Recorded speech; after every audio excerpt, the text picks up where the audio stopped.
Hello friends, मु प्रतिमा आपण मानक स्वागत करुच्ची मो चैनल प्रतिमास फूड मैजिक रे। आज आम बनैबा इलिशी माछ तरकारी।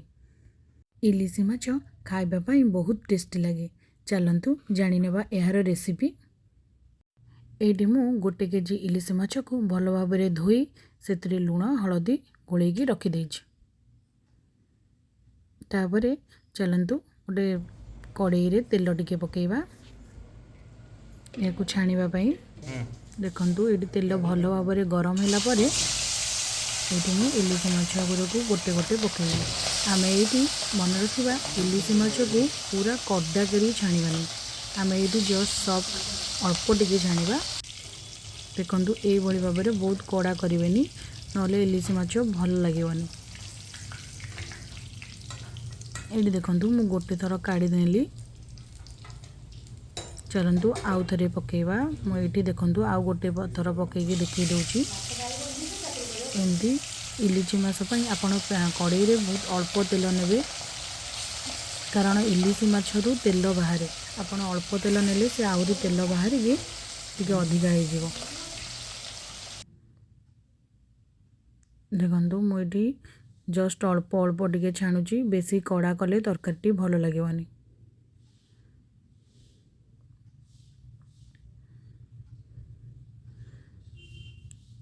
यही भाव मु 1 केजी माछ को भल भाव में भाजिकी रखीदेली।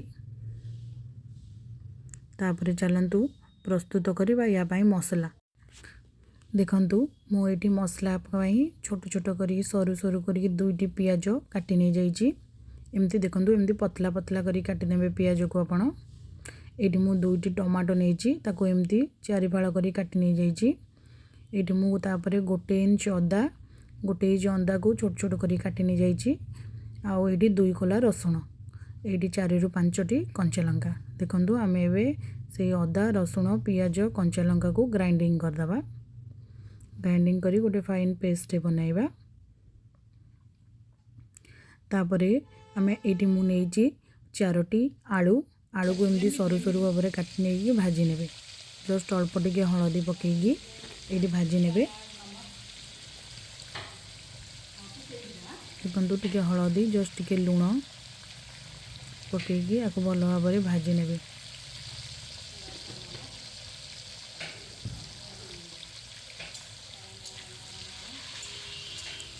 आपको 5 ରୁ 7 मिनट एमती टिके भाजी नेबे। देखु ये मोर इलिशी माछ सब भजा हो जाइए। आपड़ बेसी कड़ा भाजबेनी, ये भाव भाजिकी रखिए। ये मु 1 चामच पोस्तक, 4टी कंचा लंका आ 2 चामच सोरिष नहीं। सोरिष बटा द्वारा इलिशी माछर टेस्टा बहुत बढ़िया लगे। आपड़ चाहिए पोस्त यूज करें ना खाली सोरिष करें, किंतु पोस्तकर टेस्टा इलिशी माछ को बहुत बढ़िया करता है, बहुत टेस्ट भी लगे। यहाँ को मुझे पानी रे बतुरेकी 2 मिनट 3 मिनट रखीदेवी। तापरे आपको पेस्ट करने। ये मु कड़ाई रे अल्प किसी तेल नहीं। तापरे जीरा अल्प टिके पकेबे। देखु ये जीरा फुटीगला मुझे सरू सरू कर काटी रखिदेवा पियाज पकईदेवे। पियाज टिके अल्प टिके भाजी हो। देखु पियाज को 5 मिनट खंडे भाजी नहीं जाए। ये देखु पियाजटा टिके सॉफ्ट है परे आपण टमाटो ऐड करेंगे।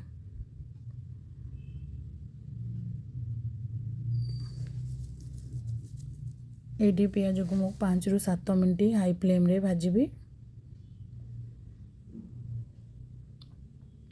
देखु पियाजटी भाजी गलानी। आपण ए स्टेज टिके लुण पकेबे जहाँफल पियाजटी जल्दी सॉफ्ट हो।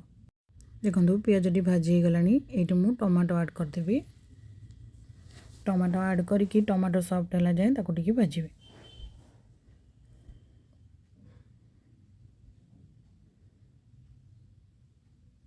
देखु 2 मिनट भाजला टमाटो सॉफ्ट हो जाइए। ये मु बाटी रखि पियाज अदा रसुणर पेस्ट को देदेवी। ये आप ध्यान देवे मसलाटी को बहुत भल भाव में कषिबे। मसलाटी भल भाव में कषिबा द्वारा इलिशी माछर टेस्टा बहुत बढ़िया आसता है। देखु ये मु 1 चामच हलदी गुंड ऐड कली। तापरे ये किसी गरम मसला पाउडर ऐड करी। ଆପଣ କିଛି ଲଙ୍କା ଗୁଣ୍ଡ ଆପଣଙ୍କର ରାଗ ଅନୁସାରେ ଲଙ୍କା ଗୁଣ୍ଡ ଆଡ଼୍ କରିବେ। ଏଇଠି ମୁଁ ଏଭରେଷ୍ଟର ତିଖା ଲାଲ ଆଡ଼୍ କରିଛି, ଯାହାଫଳରେ କଲର୍ ବି ଭଲ ଆସିବ ଆଉ ରାଗ ବି ଲାଗିବ। এই ମସଲା ଗୁଡ଼ିକୁ ଆପଣ ଭଲ ଭାବରେ କଷିଦେବା। ଏବେ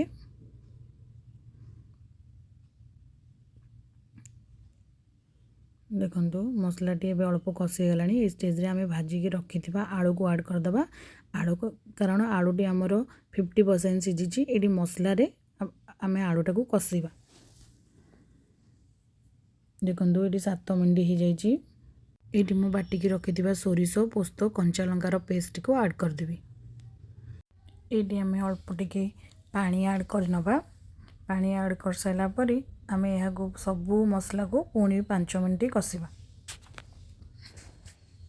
ଦେଖନ୍ତୁ ଯେଉଁଥିରେ ମୁଁ ମସଲାଟି ରଖିଥିଲି ସେଇଥିରେ ଟିକେ ପାଣି ନେଇଯାଇଛି। ଏଠି ଅଳ୍ପ ଟିକେ ଜଷ୍ଟ ପାଣି ଆଡ଼୍ କରିଦେଇକି ଆପଣ 5 ମିନିଟ୍ ପର୍ଯ୍ୟନ୍ତ ତାକୁ ଭଲ ଭାବରେ ସବୁ ମସଲାକୁ ମିଶାଇକି କଷିବେ।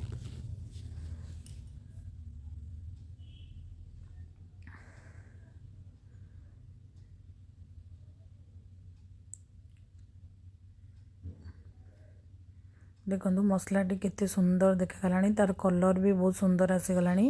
ଇଲିଚି ମାଛର କଲର୍ଟା, ତରକାରୀର କଲର୍ଟା ଏଇଭଳି ଭାବରେ ରୁହେ ଆଉ ବହୁତ ଖାଇବାକୁ ବହୁତ ଟେଷ୍ଟି ଲାଗେ।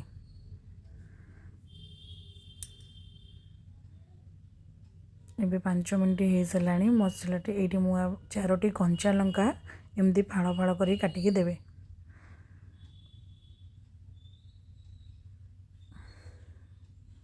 ଏବେ ଦେଖନ୍ତୁ ମସଲାର କଲର୍ଟା କେତେ ସୁନ୍ଦର ଆସିଲାଣି। ତାପରେ ଆମେ এই ଷ୍ଟେଜ୍ରେ ଗରମ ପାଣି ଟିକେ ଆଡ଼୍ କରିବା। ଆପଣ ଯେତିକି ଝୋଳ ଖାଇବାକୁ ଚାହୁଁଛନ୍ତି ସେତିକି ପାଣି ଆପଣଙ୍କର ଦରକାର ଅନୁଯାୟୀ ପାଣି ଦେବେ। ମନେ ରଖନ୍ତୁ କେବେ ବି ଥଣ୍ଡା ପାଣି ଆଡ଼୍ କରିବେନି, ସବୁବେଳେ ଗରମ ପାଣି ଆଡ଼୍ କରିବେ, ଯାହାଫଳରେ ତରକାରୀର ଟେଷ୍ଟଟା ବହୁତ ଭଲ ରହିବ।